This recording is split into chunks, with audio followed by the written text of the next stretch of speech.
देखिए, देखो बाबू, इसके पहले वाले वीडियो में हमने हाइगेन के तरंग सिद्धांत पर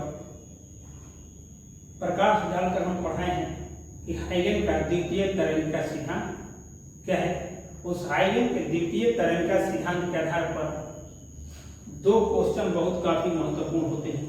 कौन सा क्वेश्चन महत्वपूर्ण होता है? पहला क्वेश्चन होता है हाइगेन के तरंग सिद्धांत के आधार पर प्रकाश के परावर्तन के नियमों की व्याख्या करें, और दूसरा क्वेश्चन होता है हाइगेन के तरंग सिद्धांत के आधार पर प्रकाश के अपवर्तन के नियमों की व्याख्या करें। यही आपको दो चीज है हाइगेन के सिद्धांत के आधार पर इस पाठ में सिलेबस के अंतर्गत पढ़ना है, और ये अल्टरनेट करके हर एक साल क्या होता है, अगर परावर्तन आ गया तो उस साल अपवर्तन आएगा, अपवर्तन आएगा, परावर्तन आएगा। ये हमेशा क्या होता है, अल्टरनेट करके हमेशा आता रहता है। तो ये दोनों क्वेश्चन आप लोगों के लिए क्या होता है, बहुत ही महत्वपूर्ण है। इसलिए जैसे ही पढ़ाई होगा उसको आप लोग देख लीजिएगा। इस साल भी परावर्तन चाहे अपवर्तन आया है, अगर परावर्तन आ गया होगा तो अपवर्तन आएगा, अगर अपवर्तन आया होगा तो परावर्तन आएगा। ये हमेशा सिलसिलेवार ढंग से क्या होता है, चलता रहता है। अब इसमें देखिए आपको करना क्या है कि ध्यान पूर्वक इसको देखिएगा। परावर्तन का जब नियम हम स्थापित करते हैं तो परावर्तक तल लेते हैं, और अपवर्तन के नियम जो हम स्थापित करते हैं तो अपवर्तक तल हम लेते हैं। और फिलहाल हम क्या कर लेंगे, परावर्तक तल। देखिए M1 M2 क्या है, कोई परावर्तक तल है, और इस परावर्तक तल पर AB जो है समतल तरंगाग्र क्या है, AB समतल तरंगाग्र है। और AB जब समतल तरंगाग्र है, इस समतल तरंगाग्र पर एक 1 तथा 2, ये 1 को बढ़िया से लिख लीजिए, 1 तथा 2 क्रमागत आपतित किरण है। क्रमागत आपतित किरण प्रकाश की आपतित किरण है जो तरंगाग्र पर लंबवत आपतित होती है।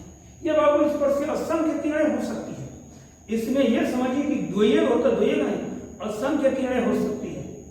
तो इसमें दो हमने खींच कर दर्शा दिया है।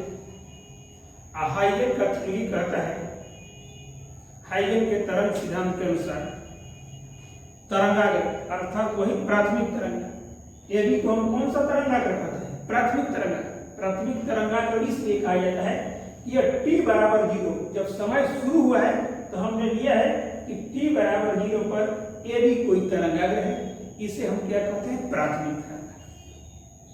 हाइगेन का तरंग सिद्धांत कहता है कि प्राथमिक तरंगाग्र अर्थात तरंगाग्र का प्रत्येक बिंदु जो होता है आगे की तरफ एक डिस्टर्बेंस उत्पन्न होता है, विक्षेप उत्पन्न होता है, वेग उत्पन्न होता है, आगे की तरफ क्या होता है, बढ़ता रहता है। वो रुकने वाला नहीं है। जैसे पत्थर का टुकड़ा जब तालाब में फेंक देते हैं तो एक उसमें डिस्टर्बेंस, तो उसके पीछे दूसरा, उसके पीछे चौथा, आगे, ये क्रम हमेशा क्या होता है, चलता रहता है। और यही क्रम में एबी का प्रत्येक बिंदु द्वितीय तरंगिकाओं का स्रोत बन जाता है। ठीक, मान लिया कि एबी तरंगाग्र के बी बिंदु से चलने वाली, यहां पर प्रकाश का वेग कितना ले लेते हैं, प्रकाश का वेग c ले लेते हैं। बी बिंदु से चली तरंगिका t समय के बाद, समय कितना हमने लिया, t समय के बाद a डैश बिंदु पर पहुंचती है। t समय के बाद कहां पहुंचती है, a डैश बिंदु पर पहुंचती है। तो अगर इसमें t समय लगा तो इसमें तय की गई दूरी कितना होगा, c इंटू टी। b से a डैश की दूरी कितना हो जाएगा, c इंटू टी। क्योंकि अगर t समय लगता है और वेग अगर c है तो b से a डैश दूरी तय करने में कितना समय लगेगा, t समय लगेगा। और यहां से बहुत बिंदु, तो उसी समय कहां से चलेगा, उसी समय ए बिंदु से भी एक तृतीय तरंगिका चलेगी। यहां पर अनगिनत बिंदु से चलेगी, तो यहां से ए बिंदु से चलेगी, ए बिंदु से चलेगी, तो ए बिंदु से भी हम क्या करते हैं, टी समय में हम चलाएंगे। ए बिंदु से बेटा चला,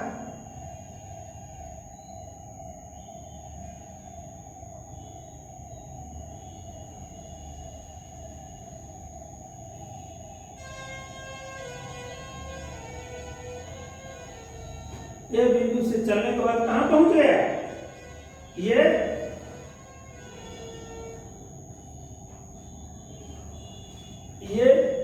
ए से बी डैश पर पहुंचा, और बी कहां पहुंचा, ए डैश पर पहुंचा।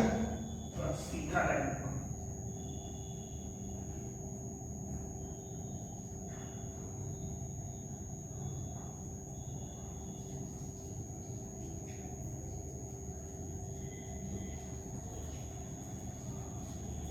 बी डैश पर पहुंचा, तो ए बी डैश की दूरी कितना हो गई, जितना समय में बी से ए डैश पर पहुंचती है उतने ही समय में ए से कहां पहुंचती है, बी डैश। जितना वेग से सी चल रहा है, बी बिंदु से चल रहा है, उतने ही वेग से ए बिंदु से चलेगा।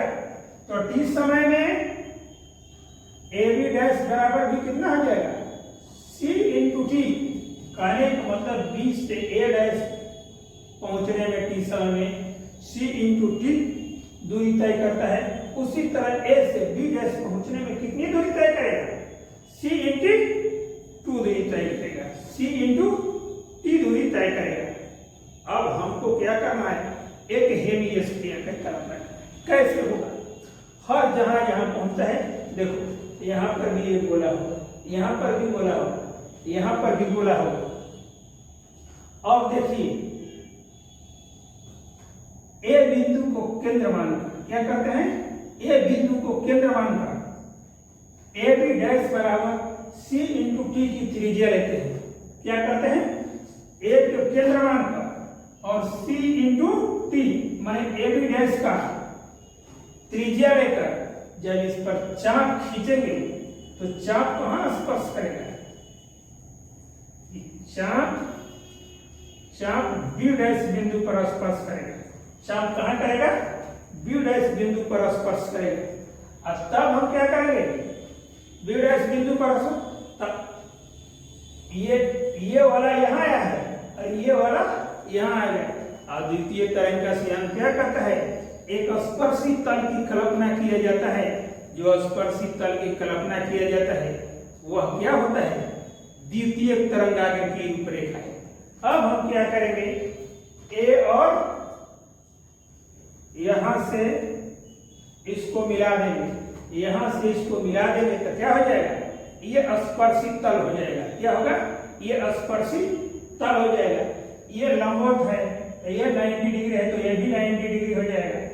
और ये देखो स्पर्श रेखा, स्पर्श रेखा क्या होता है, वृत्त की त्रिज्या पर क्या होता है, लंब होता है। तो ये भी कितना हो जाएगा, 90 डिग्री हो जाएगा। ये 90 डिग्री और ये भी क्या होगा, 90 डिग्री। ये देखो यहां से इसका परावर्तन कैसे हो जाएगा, इस किरण का परावर्तन ऐसे हो जाएगा। क्या होगा, इस किरण का परावर्तन ऐसे हो जाएगा। देख रहे हो, इस किरण का परावर्तन। तो ये 2 के जगह पर हम कितना मान लेंगे, 2 के जगह पर कितना मान लेंगे, 2 डैश। इस किरण का परावर्तन कैसे होगा, इस तरह होगा।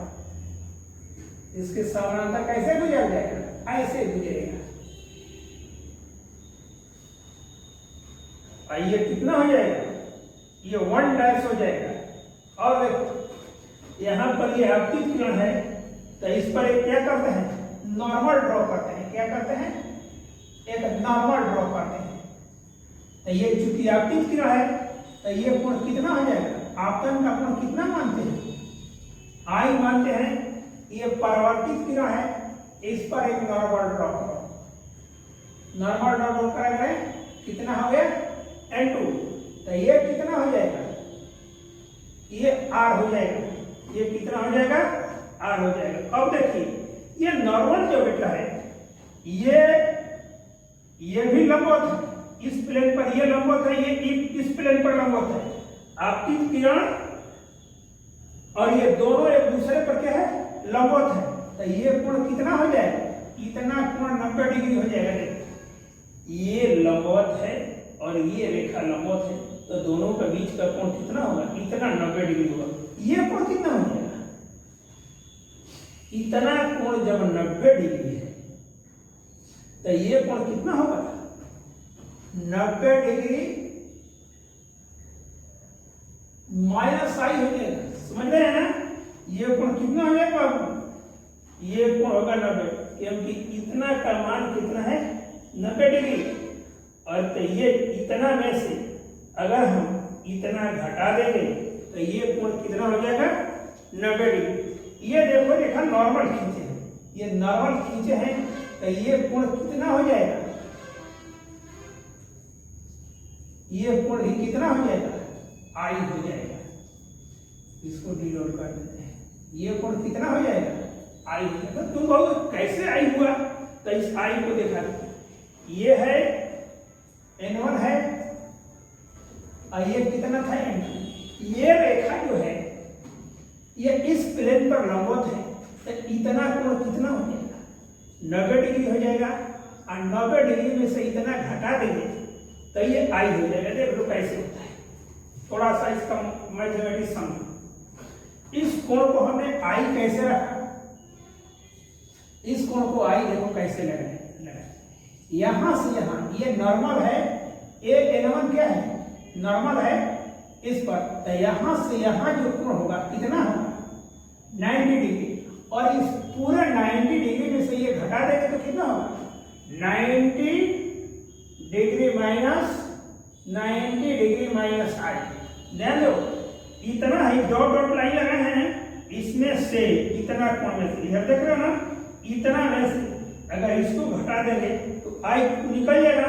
ये देखो इसको घटाओगे तो 90 माइनस 90 अब प्लस हो जाएगा, ये कट गया और ये कितना हो जाएगा, आई। उसी तरह ये भी समझो, ये देखो ये भी परपेंडिकुलर है और ये खुद परपेंडिकुलर है, तो ये पूरा कोण कितना हो जाएगा, 90।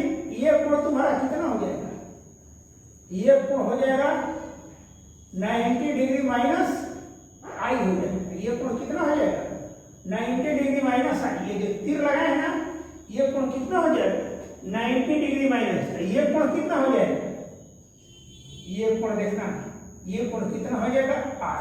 90 माइनस आर ना, ये कोण कितना हो जाएगा, 90 माइनस आर। देखो कैसे हो जाएगा, ये भी परपेंडिकुलर है और ये लाइन एक दूसरे पर परपेंडिकुलर है, तो इसके बीच का कोण कितना हो जाएगा, 90 डिग्री।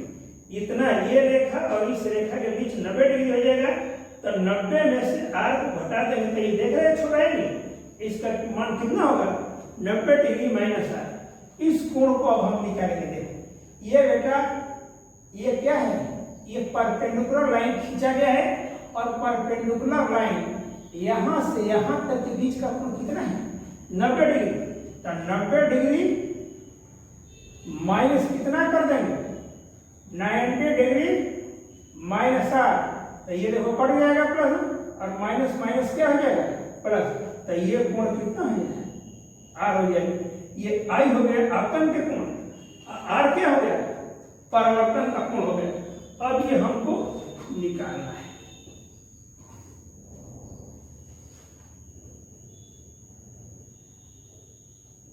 अब देखो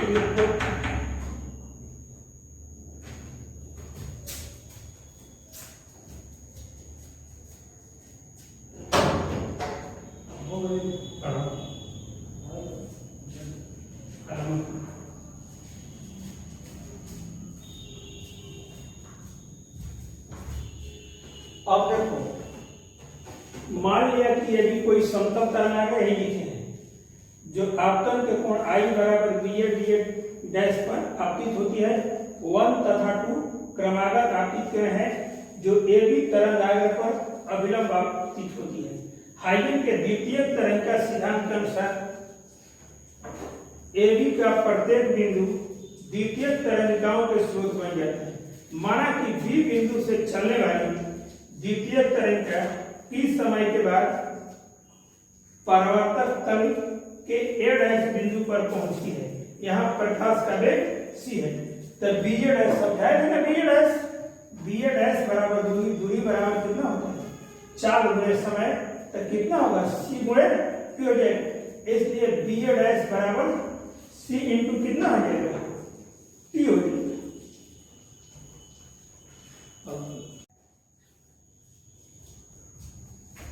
अब देखिए बी बिंदु से चलाकर हमने ए डैश बिंदु पर पहुंचा दिया। अब देखो ठीक उतने ही समय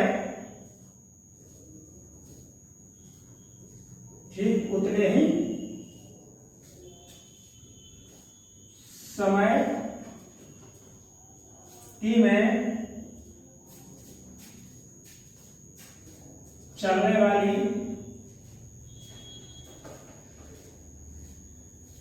द्वितीयक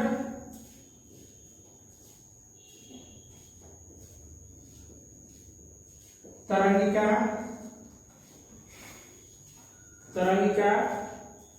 बी डैश बिंदु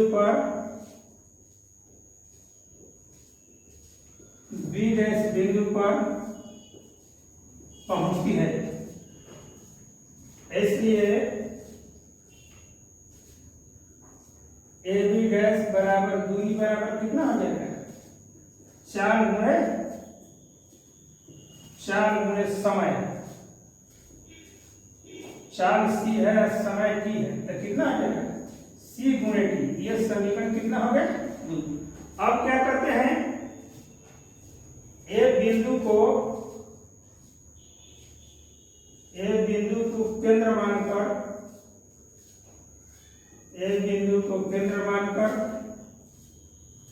ए को केंद्र मान लिए और ए बी डैश तथा ए बी डैश बराबर सी गुणे टी की त्रिज्या लेकर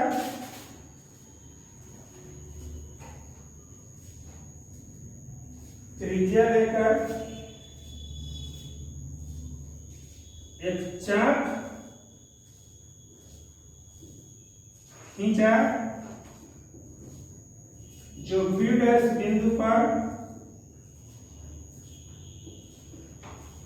स्पर्श करेगा, जो बी डैश बिंदु पर स्पर्श करेगा।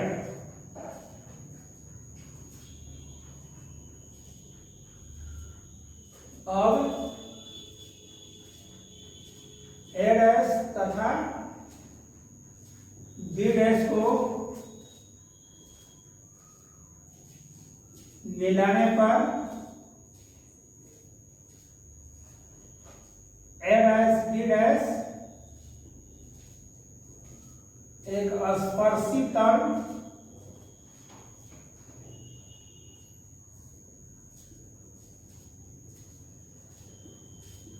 प्राप्त होता है,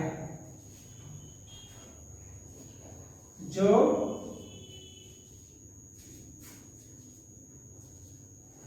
द्वितीयक तरंगिका है।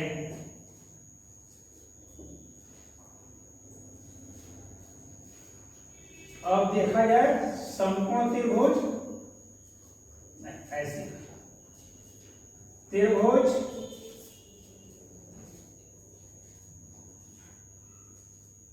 ए बी ए डैश तथा त्रिभुज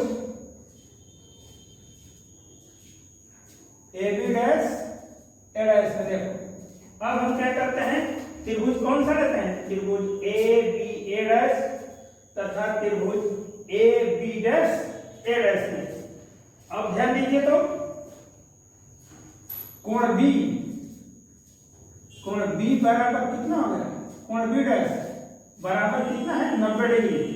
प्रत्येक क्या है समकोण है, इसलिए दोनों कोण क्या होंगे बराबर होंगे।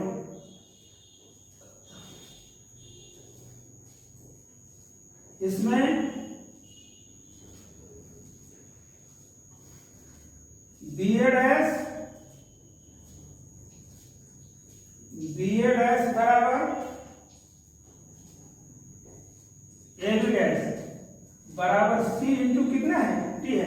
ये भी C इंटू टी है और ये भी कितना है C इंटू टी है। अब देखिए ए डैश बराबर ए डैश, क्यों बाबू? ये उभयनिष्ठ है, ये भुजा दोनों त्रिभुजों में शामिल है, उभयनिष्ठ।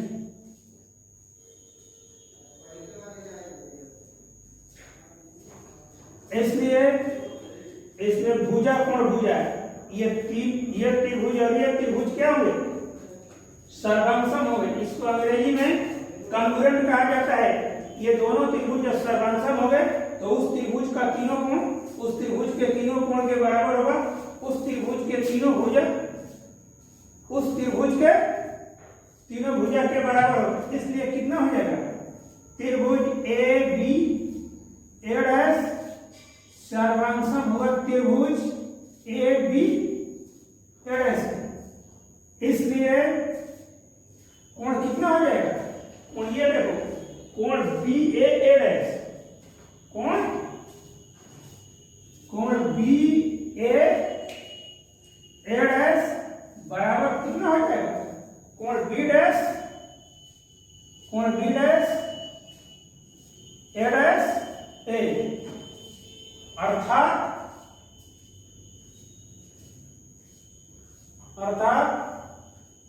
कोण आई बराबर कितना हो जाएगा?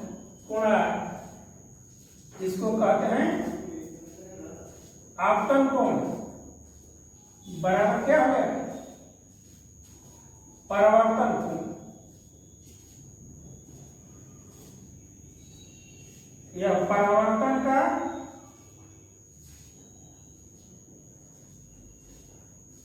प्रथम नियम है।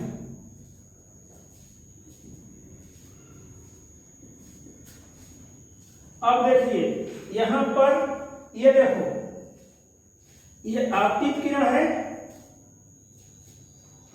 और ये अभिलंब है। यहां पर भी सभी रेखाएं एक बिंदु पर मिलती है, यहां पर भी सभी रेखाएं मिलती है।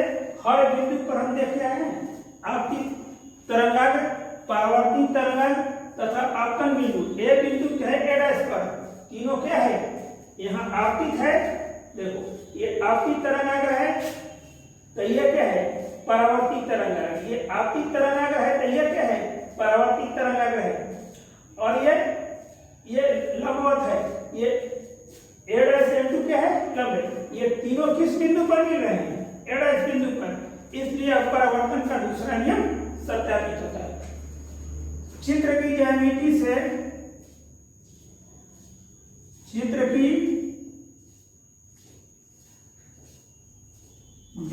से स्पष्ट है कि आपतित तरंगाग्र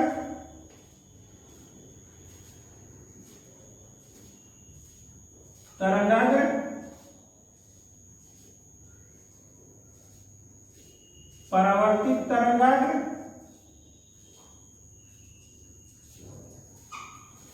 तथा अभिलंब तीनों एक ही तल में है, तीनों एक ही तल में है। यह परावर्तन का दूसरा नियम है।